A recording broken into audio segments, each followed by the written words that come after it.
Today we are unboxing Dead of Winter. This game was extremely difficult to find because it was sold out everywhere. And it was it's currently out of print, I believe. Something like that. It's really hard to find.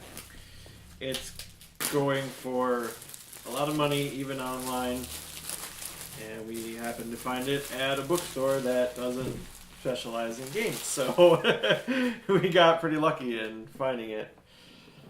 Alright, so let's open this beast. This is so exciting. We waited for a while to get this game. We didn't think we were going to be able to find it. Alright, we have instruction booklet. It is fairly thick, but not too bad. Instructions for how to add zombies during the game. Examples of when zombies attack. Reading about all the different rules and everything that happens. That's the instructions. Alright, here we have location cards. We have the police station. Backs of these just say Dead of Winter. Symbols. There's all kinds of different symbols on them to indicate markers where you would be putting tokens, I assume.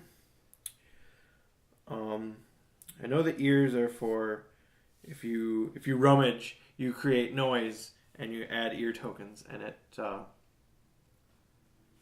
helps the zombies hear you and draws them closer to you. So you want to be careful when you rummage. We have the grocery store. Same kind of setup with the different spots to put tokens and stuff. There's a school, there's a library, there's a hospital, gas station. Okay, these are the player cards. Tells you the summary of a round, of what happens during the round. Player turn actions, things you can do during your turn. There's a spot for used action dice. Not sure what that is. The back of it looks like a manila folder with a bloody handprint. Those are all the same. This is the first player marker. It is a big knife. It says first player on it, and it's bloody. And it's really cool to tell whose turn it is, who's going at that time. We have a sheet full of tokens. We have all different kinds of tokens here. We have these are cool. Cans of food. You can see that. It says beans on it. Cans of food. Some zombie tokens. Little zombie tokens here. We have some actual zombies themselves. I don't know where the little stands are for these. The other ones have little stands. Little zombie. These are barricade tokens. They look like 3 pieces of wood all across. Players. A sheet full of player tokens. These are your characters here. People you get to play as. Oh, we even have a doggy. It's kind of weird. It looks like he's wearing a cape almost. Alright, then we have more zombies. We have some empty cans of food here. Some more zombie tokens. Some game board. This is the colony. So this is the colony. This is where your players start, and it's like kind of like your safe area-ish, but zombies can get in there, and you have to defend the colony. You have spaces for your... Well, this is the waste pile. You have to take out the garbage in order to keep morale up. There's all the different card spaces go here. You have the round tracker. Track your rounds. Your food supply down here. Your morale tracker is right at the bottom there. And these are how many people are in the colony, how many occupants. That's the colony board. Oh, here's plastic stands. Okay. That's how these work. I was wondering how the figures stood up. They all have their own little plastic stand. They just slide in just like that. Hold up. Slide in so Mr. Zombie can stand up.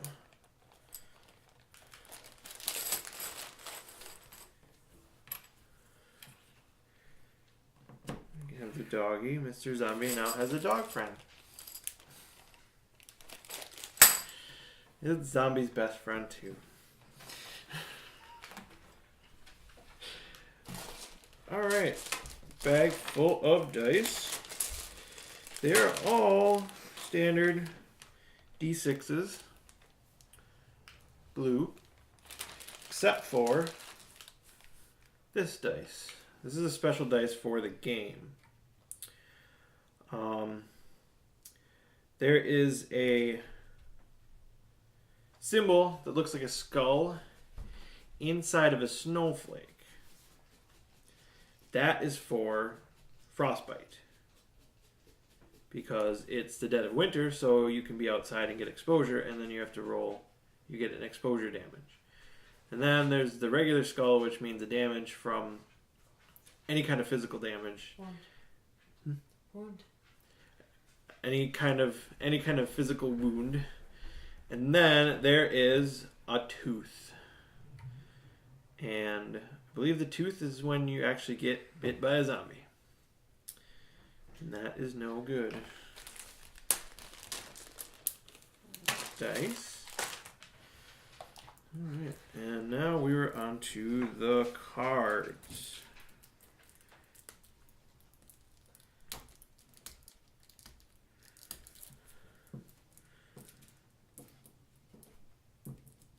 Which are really hard to get open. Alright, we have a deck of searching cards. Get to search for stuff. There's food card.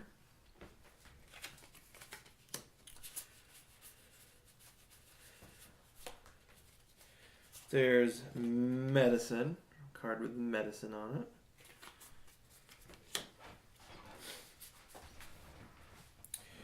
We have a gas can for fuel, which you need.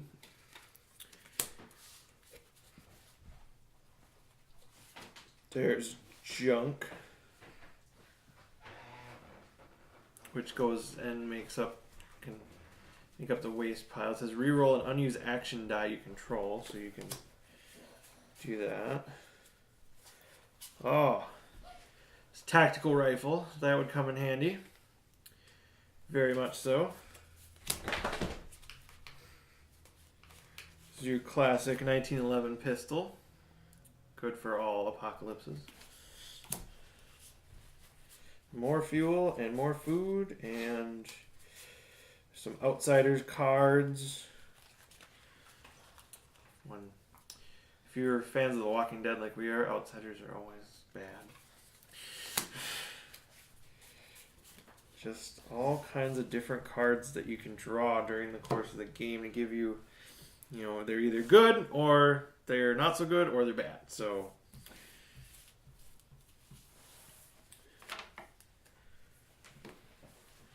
those over here. We have another deck of cards like that.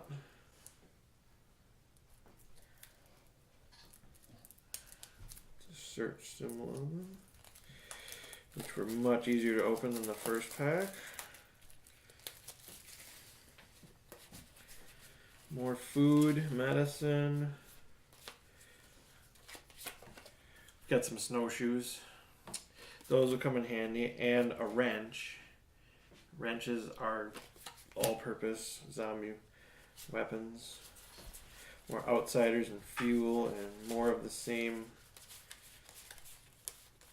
item cards. There's lots of searching in this game for different items, and here's another deck full of cards you can search for. This must be the player objective cards. Now, one of the really cool aspects of this game is that there could or could not be a traitor amongst the group of survivors. And it's different every game. You don't know who it is, but you don't know even if there is a traitor.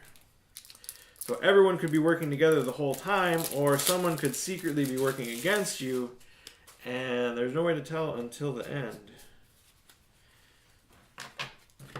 The secret cards. Let's go to the one in the back here. They're mini objectives, so if you survive the game and you complete your objective, you have a chance of. These are all of the bad cards. They have the hand, zombie hand. This one is illness. Medicine equals number of non-exiled players. Place 1 wound token on all non-exiled survivors. Lose 1 morale. So these are bad things that can happen to you. Overpopulation. Food equals number of non-exiled players. Kill 2 non-exiled survivors with the lowest influence. So you have more food. Things you have to do in the apocalypse.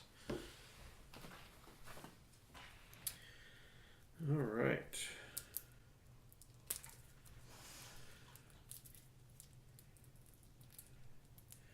You have more cards to open.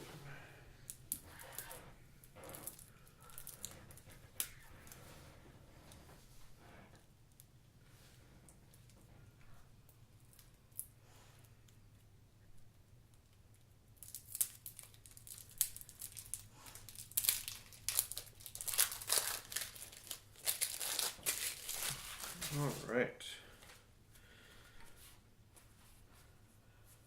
Okay, these are exiled cards. I'm not sure exactly what they're for, but this one is called Vengeance. And it says, if you are not the betrayer, reveal your secret objective to all players and remove it from the game. Your new secret objective is now the following. At least 5 survivors were removed from the game. If you are the betrayer, the first goal in your secret objective has changed to the following. At least 4 survivors were removed from the game. So, once you become exiled, if you become exiled, you have different objectives and different ways you can go back at the group that's in the colony. More cards. We need more samples. These are setup cards. Different scenarios. These are the different scenarios for playing the game. There's too many mouths to feed. Leave it all behind. It tells you just directions on how to set up for those different scenarios. Then we have the character cards, player cards. It tells you the stats for each character. At the back you show different people, character. And this one is Gabriel Diaz. He's a fireman. There's a number 60 and he has +2 or +3 on his search and another +2.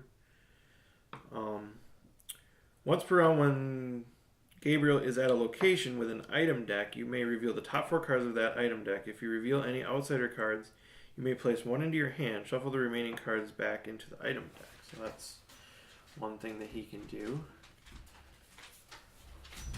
Each player has a little different abilities. There's the Arthur Peterson, who is the principal, so he has a bonus at the school.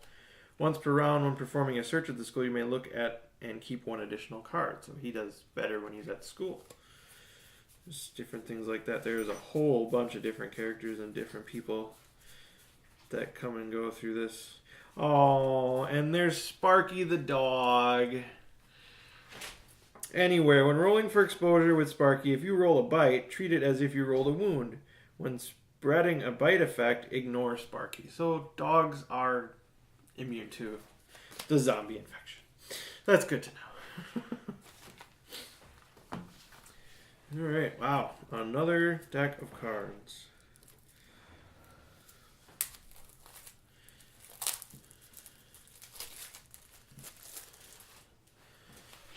These cards are... Sure, I don't remember if these are the crisis cards. I think these might be the crisis cards. As a horde.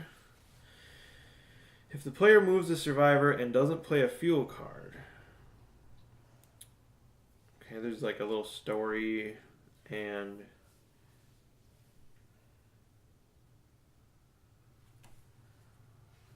Yeah, these are different little scenarios. I think they're called the crisis cards. I'm not sure. That's what that side looks like, and this side. There's just different scenarios to play out on each one of these cards. So, there's a ton of them, lots of them. All right, and then we have awesome, a whole bunch of bags to put everything in. This is very nice when games do this. These are all very nice little bags to put all these different, punch out all the figures and all the tokens and all these decks of cards. Gotta have somewhere to go. The box is just 2 solid trays. And that was Dead of Winter. There's a lot of components, but it is going to be such a fun game. I cannot wait to play it.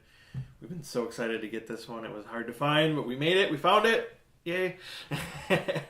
And it's going to be a lot of fun to play.